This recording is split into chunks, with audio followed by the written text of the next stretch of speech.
Ram Cummins versus Chevy Duramax. We'll find out which is better on the Ike Gauntlet in a snowstorm, of course. On the world's toughest towing test with a giant camping trailer. Coming up right now.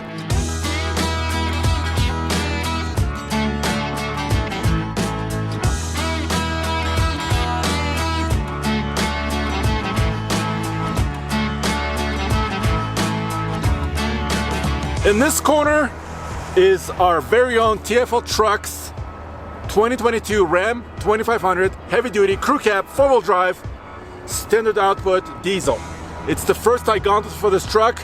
I'm pretty excited. And in this corner we have a brand new 2022 Chevy Silverado 2500 crew cab 4-wheel drive, but it's a little bit more fancy. It's an LTZ model, but also big diesel under the hood.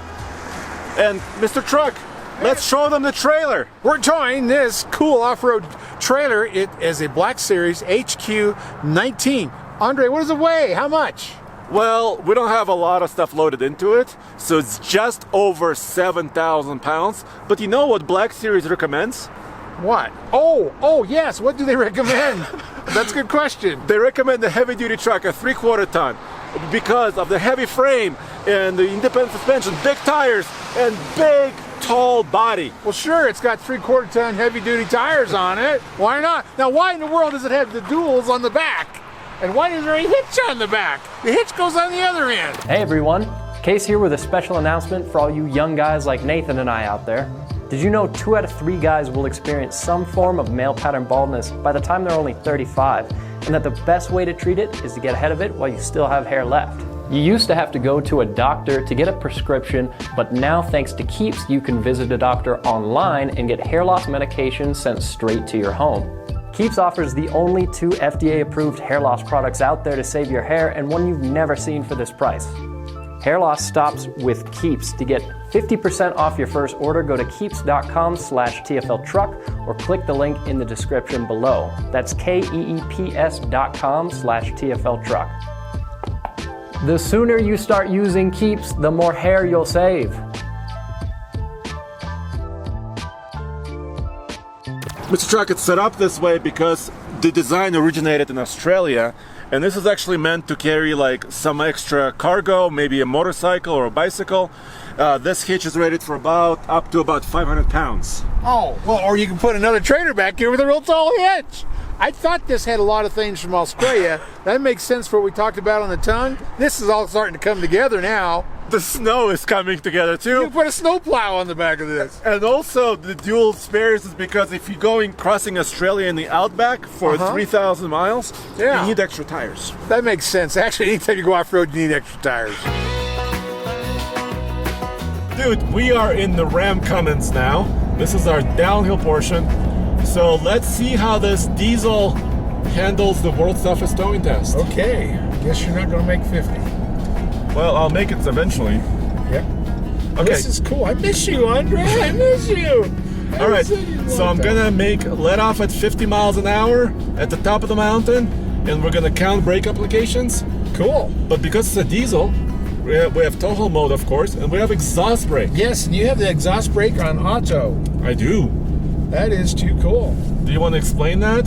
Well, it's got auto and then you got full. I've always thought full was cool, and we used to argue with GM with Ram about that, but they improved it. So now when it's in auto, whenever you stop speeding up and let off the gas, hit the brake, that's where it thinks you want to be. Right. Which is really cool, and that's a big improvement over the way it used to work. Yeah, so the automatic one, like I let off at 50 miles an hour, right? Yeah. And now I'm still at about 53. I did accelerate a little bit because this is 7% grade. Yeah. But ideally it should hold me. So you're thinking we may not have any brake applications. Wouldn't that be something? That'd be something. Yeah.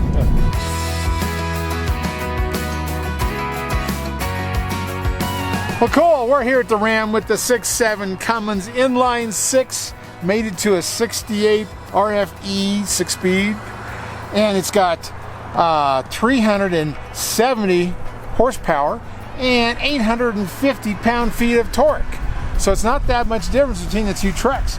Dual batteries, got a 373 This is an awesome truck. And this actually belongs to the boys at that TFL truck place. But of course, as you know, by the way, it downshifted for me. Oh, that's cool. I did not touch anything. I didn't touch anything. And this is the 6-speed.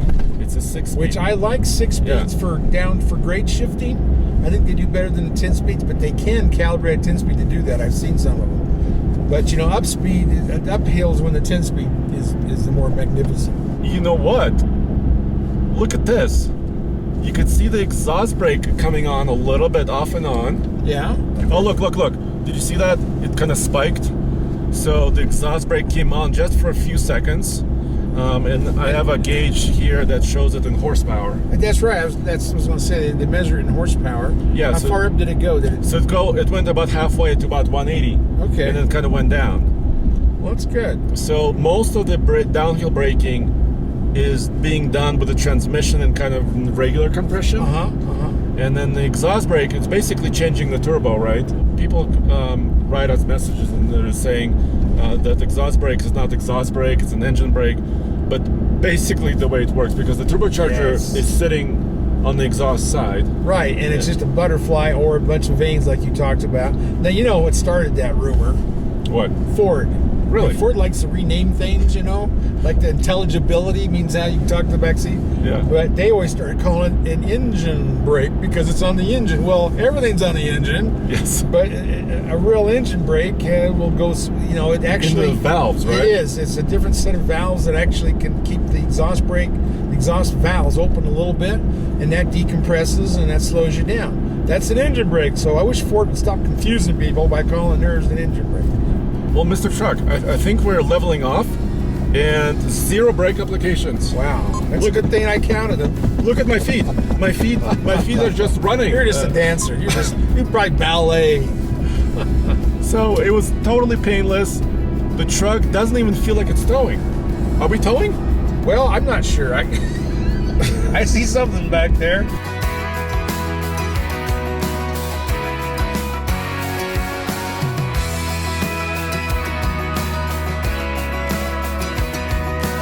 All right, Mr. Truck. Yes. Are you ready to find out what the Cummins can do? Yes, that inline 6 gives all that torque. We'll just see how it climbs. And starting now.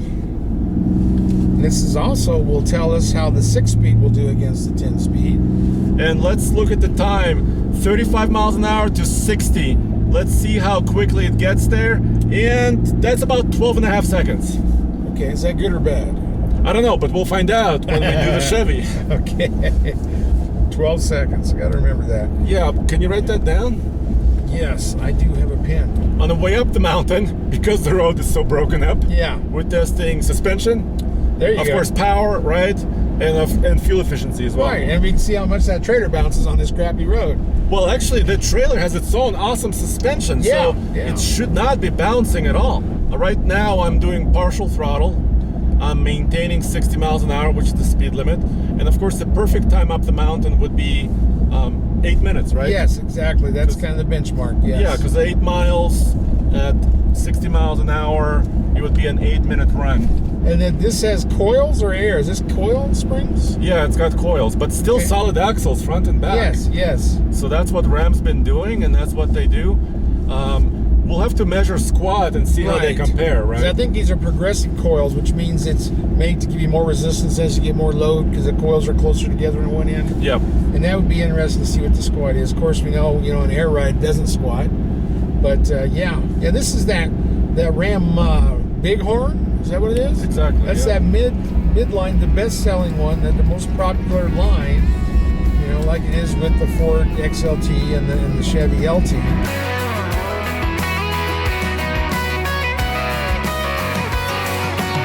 Mr. Truck, so I have a couple of good things about the Ram and a couple of bad things. Yeah. Where do you want to start? Well, we're being positive. Let's start about the good things. Oh, positive. So I think the driving position is great. I really love this. I think the front gauges in front of me in the gauge cluster are incredible. Also, it has heated seats. And a heated steering wheel.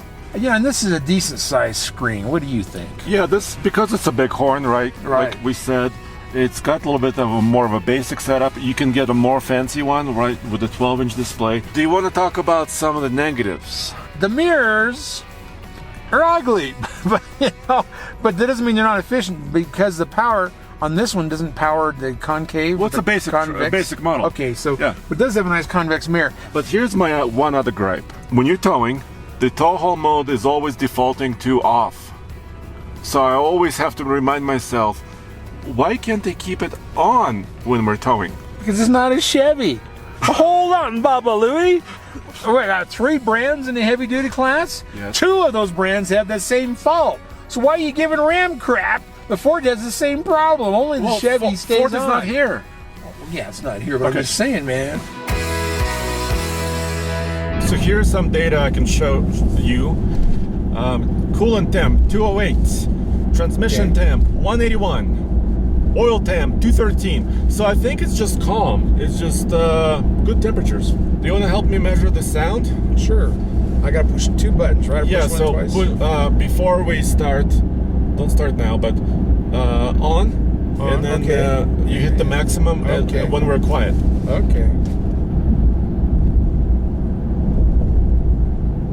Yeah, that was 69.6. Okay, so right under 70 decibels. Yeah.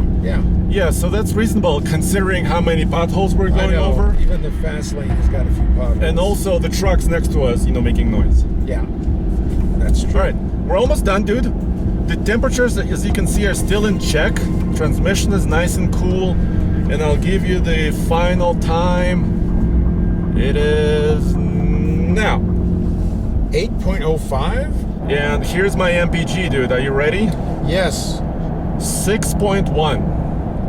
That's not fantastic, but I guess it's good. It's better than 3 like we used to with the big trailers. So let's see how the Chevrolet compares, huh? Yeah, that would be good. This is good. Here's the time.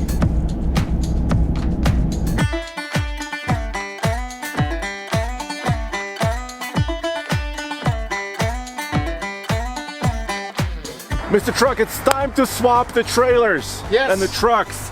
Hook it to the Chevy. This is a cool trailer. It's got a massive frame. It's got giant log trains like you would use on a bulldozer. I've never seen them, and this big on a gooseneck. But this is cool. This is actually like we would call an emergency brake. It's a parking brake. It is so awesome. I've seen this on European horse trailers. And that is nice. So besides, because we got chocks, but it's muddy, so they may not hold you, but this certainly will. All 4 tires are, I'm glad imagining it's all 4 tires. That is great. And then look at this thing here. This mechanism here, I've seen this on Australian trailers. This thing will pivot here, it'll pivot here. It's like a giant universal joint. That is so cool. So when you're going through the twists and the turns, climbing the mountains, climbing the rocks, the trailer can just kind of not roll over. Yeah, and there's one more thing, dude. Check it out. You can flip this up. Oh. And there's a little bit of a torsion spring in here. So it gives you a little bit extra cushion off-road. With the trailer attached to the Ram, the measurement here to the fender is about 42 inches. So we'll find out exactly what the squat is in a second.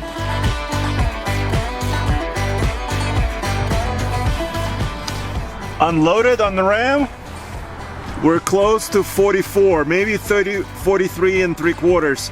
So that's just about 1 3/4 inch squat, which actually makes the truck almost perfectly level. That's exactly what we want for towing a camper like this. Now here's the Chevy Silverado HD with no trailer, no load. 42 right here to the fender. Let's see what happens when we load it up. All right, let's find out how much the Chevy heavy duty squatted.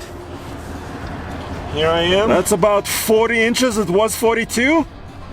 You know what? It's very close. The Ram was 1 3/4, and this is maybe a hair more. Different suspension systems, but similar squat. I think both trucks are doing really well with this trailer. We are about to hit the downhill in the Chevy.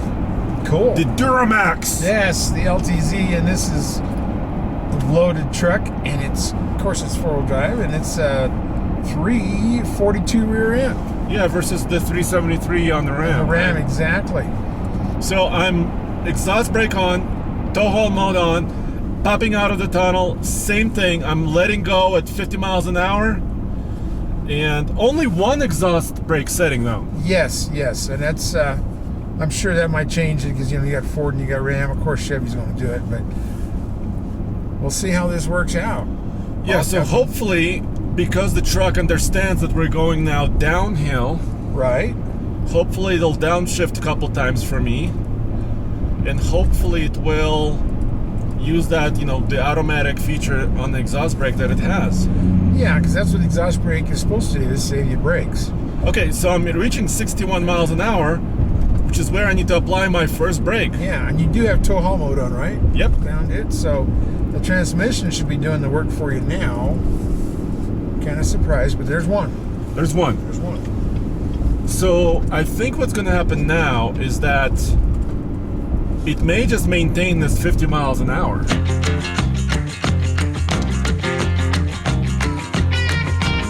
Yes, we're on the Ike. It's snowing. I'm warming my hands up on this V8 Duramax 6.6. It's in the Chevy. 10-speed automatic. We got 445 horsepower and 910 pound-feet of torque. Of course, it's got 2 batteries. That's what the big boys do. And this has a 342 rear axle ratio. And it also has a hood scoop. Yes, it's right here. It goes to the intake of the, your exhaust, your air filter, and it goes in. Now, you can squeeze the nipple. I know you like squeezing nipples. I got it. Oh, cool. Okay, no debris. No debris. So, Mr. Truck, I'm figuring something out.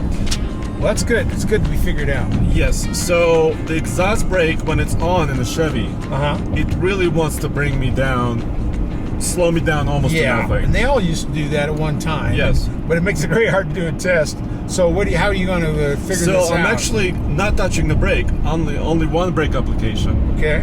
But if I'm speeding up just a tad. I'm at 53 right now. Okay. I hit the exhaust brake. Now it's on. And look what's going to happen. You're going to just keep slowing down. Yeah, and I didn't touch any pedals. So you're just going to play with a button. So maybe I'll just... But it's not ideal, No, it's not. And that really gives you some confidence on the other side where it keeps slowing you down, but it's not really handy because who wants to keep slowing down in the 40s? Yeah. So I like the Ram feature better. Yeah. Where it just kind of set it and forget it and not even have to worry about either downshifting or touching the exhaust brake. That's true. And that's, if we bitch about this enough, Chevy would probably come out in 2023 and have another one. Here's the other thing. You're probably asking this question, right? Yeah. Why not use cruise control? Because I mentioned, so we didn't use cruise control in the Ram. Yeah. I'm not using cruise control here in the Chevy because we want to test the system, right? We want to test the transmission. That's true. And adaptive cruise control is one of my favorite things. And, most of the heavy duties now allow you to pull a trailer and use adaptive. Some of the half tons do, some of them don't. So there you have it. One brake application. Yeah, we'll call it that. So, yeah, I would say Ram did better on the downhill. Yeah, and we'll notice on the uphill, but this seemed like this is a little rougher ride. So I wonder if the coils improve it that much or not. I guess we'll know more going up here. Yeah, let's figure it out. We'll start off in the right lane. Yeah. And see if I lose my false teeth. Well, this has these fancy multi-purpose tailgates on these GMs, and it's double folds and all that. It's just wonderful.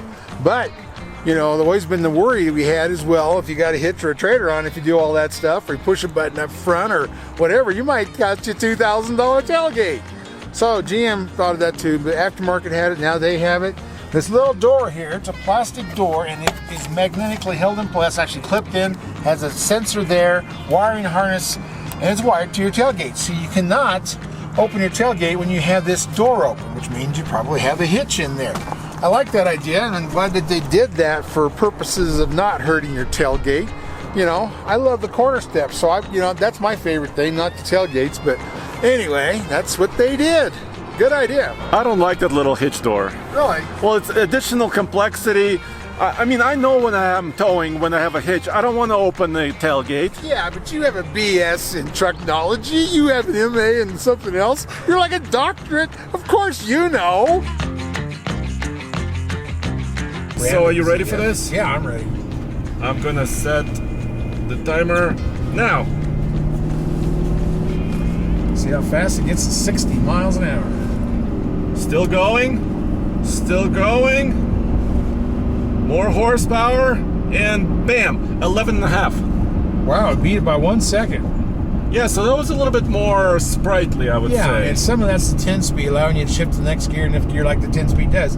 This should probably, well, this might even be under 8 if it's possible. Mm-hmm. We'll see how that goes, but yeah. So, I don't know, the ride, what do you think? Is it a little bit touch rougher, or is it about the same? I think it is. I can feel it hit. I mean, the Ram was a little rough, yeah. But this is more of a solid impact when it hits. I think this is a rougher ride with the leaf springs. But that makes sense. That's why coils are on everything in non-truck world. Well, this is way different suspension, right? I mean, because we have independent torsion bars up front. Right. And we have leaves in the back on the Chevy. And the Ram is solid axles front and rear, right? And coils. Firing up the Duramax. Oh, wow. Cool, it's quiet. Actually, it's more controlled. This thing doesn't shudder when it starts. Like you see semis, you know, they move all over and give you that feeling of it. Tell me about the mirrors. Compare the mirrors to the Ram. Okay, these also telescope and do all that fun stuff. And they're square. Actually, I think these are ugly mirrors too. So I don't know, this one folds. When this one's pulled in, I think it looks good. When it's pulled out, kind of like when the Ram is flipped over into tow mode, they just don't look right. Do you want to hear my opinion? Oh, you have an opinion about the mirrors? Yes. I like the Chevy's mirrors more. Yeah. Do you know why? Why? Bigger surface area. Yeah, I like the glass. I like the glass area. I think the surface area of the mirror is really, really great. And also, just I don't like to have to move my mirrors up or down. Yeah, by hand. By hand. Yes. Both of them have the trailer brake controller set up where it should be. Where it should be on the right side. Very accessible, right? Yes. Here there's an exhaust brake button on the GM truck, but you know, I was looking down here because Ram has the tow haul mode here. Yes. Chevy's tow haul mode is way out here. But they don't want you to wear out your right hand to give you something for your left hand to do. I understand that. But look, I just started it up. Yeah. Do you see the little symbol? I see the tow haul mode symbol. It remembered. See? It remembered. It's not so bad just because the damn exhaust brake shuts off or whatever it is you were whining about over there. I like the oval layout. This truck even has a heads-up display. I love heads-up display. It's got camera mirror. Oh, there's a snowy trailer. Interior looks a little bit dated, doesn't it? With the smaller screen that they have. Yeah, the screen is smaller. I don't like anymore. We're getting used to these giant Tesla screens on everything. So both of these trucks have a trailering app. Yes. Here's General Motors. Just your lights and all the fun stuff. Yeah, and then also you can name the trailer. You can do your checklists. Actually, I think which one is better? I'm not sure, but I think they're about the same usefulness. I love both of them. And best of all, GM is still the only heavy-duty truck with automatic four-wheel drive auto. Heavy duty!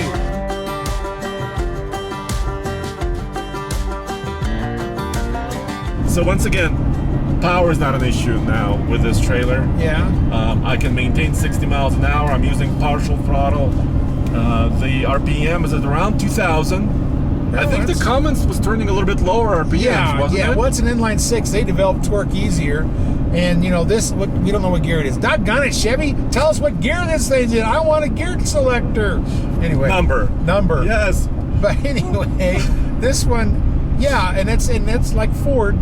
Ford is always in overdrive. No matter what you do with their biggest trucks, pulling the biggest trailers, it gets to overdrive so fast. But I don't know what Chevy does. I mean, you look by the RPMs, I know this is not in 10th gear.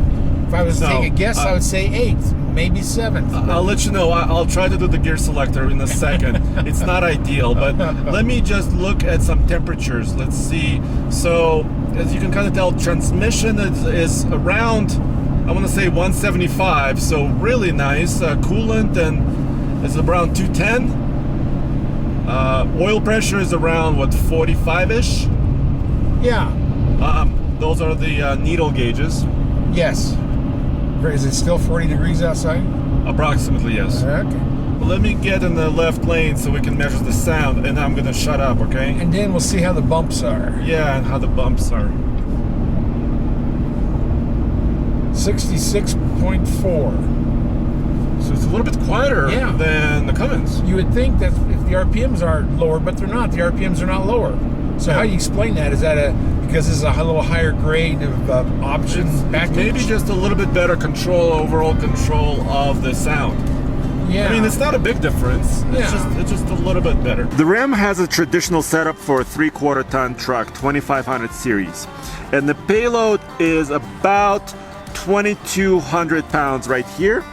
And the gross vehicle weight rating on this Ram is 10,000 pounds, which means this truck weighs, about 7,800 pounds, which is pretty heavy for a diesel, but it's not as heavy as the Chevy. So Mr. Truck, Chevrolet is being a little bit tricky. They raised the gross vehicle weight rating on this 2500 series truck to 11,350, and the payload is now just over 3,000. So because of that, the Chevrolet has more payload, which is more useful, but the Ram is rated to tow 20,000 pounds, whereas the Chevrolet is rated to tow 18,500. So they're similar, but the Chevy has a little bit less trailer capacity according to the manufacturer. This is a more loaded truck. This has more accessories, so it actually has to weigh more empty, right? Yes, it does. Okay. But they're going to give you more payload. That's very interesting. It did that, but that makes it more aligned with what it really has for capability pulling a trailer. Where, if you give it, like what Ram did, a giant trailer number 20,000 and give it a small payload, that payload is your tongue itch on that trailer. Which means realistically, unless you chop a leg off or don't take the dog with you, you can't really get to 20,000 pounds in the Ram. And here's the curb weight on the Chevrolet, the way it sits here. Almost 8,300 pounds, which is about 500 pounds heavier than the Ram. All right, let me check the gears. You asked me which gear I was in. Yes. So let me check. So you gotta do the manual thing. Holy cow. I didn't think it. No. That shows L7. Get up to your RPMs of 2,000 and see what... There, L7. Okay. That should be direct drive, actually. Yeah. Holy cow. Are you okay? Did you run over something? There was a big pothole. Holy cow. I missed it in the Ram and I did not miss it in the Chevy. I'm so sorry. I'm sorry. Well, overall, I'm still going to say that the Ram has a little better ride with those coils. Yeah. And I think they'll all be air rides someday. I hope I live long enough to see that. All the heavy-duty trucks on air. And stopping the clock now. 8:04. Hey, that's a time. So it's almost identical. Yeah. And it's basically, my driving style. I think hitting that pothole slowed us down. 8:04, about the same time, so perfect time, pretty much. And about 4.7 mpg. Can you write that down? 4.7? Yeah. Wow. It was closer to about 5, but about 4.7 now.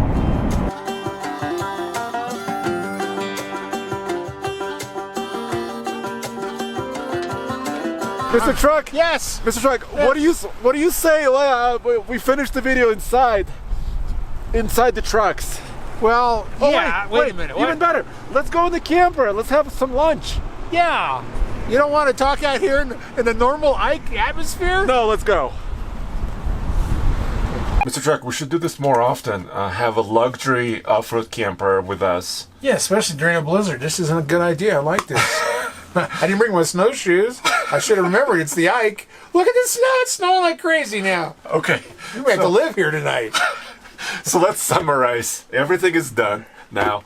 On the downhill, the Ram performed, I would say, significantly better. Yeah, when you count 0 against 1. Yes. That's like 100% better. Or whatever you want to call it. But what happened on the way up? On the way up, they basically went the same time. We'll call it that. It's really not a difference. And if you look at the fuel mileage, a little over 1 better fuel mileage on the Ram, on the Ram than the Chevy. I was surprised. And the Chevy's got the 10-speed, the Ram's got a 6-speed.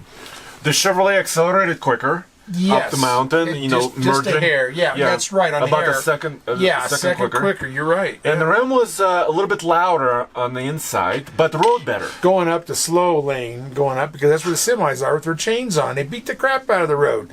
And that is where the Ram shined. It did much better there. Which truck would you want to tow with at the end of this day? Is this the Ram 2500 Cummins or the Chevy 2500 Duramax? Which truck are you taking home? Well, honestly, with a little more than 1 better fuel mileage, even though it's a 6-speed, I don't have to go faster up the hill. I like that, but I probably would go with that Ram Bighorn. Of course, we're talking about big difference in price, right? The LTZ is a lot more expensive than the Ram Bighorn. Yeah. So I didn't even take that into consideration. Just, that I like that loaded ride. I like the idea. Of course, I would go with air ride, but all that stuff is on the Ram. So the pricing is different, but we're not comparing trim levels, right? Yes, that's true. The Bighorn, the way you see it here, is about $68,000. The way you see this LTZ Chevy here is about $76,000. But at the end of the day, I like the efficiency on the Ram. I really liked the ride, and I liked the downhill performance. And because of that, I think the Ram takes this comparison right now. Well, I think so too. I was really surprised, that the Chevy with a 10-speed was running at higher RPMs going up the hill. That surprised me. But and it was a little bit quieter at that higher RPM. So, all the things that you're looking for came out in this test for people to make their own decisions, which is what you should do. So we'll be doing more, of course, heavy-duty tests coming up, and more Ike Gauntlets and fuel efficiency runs.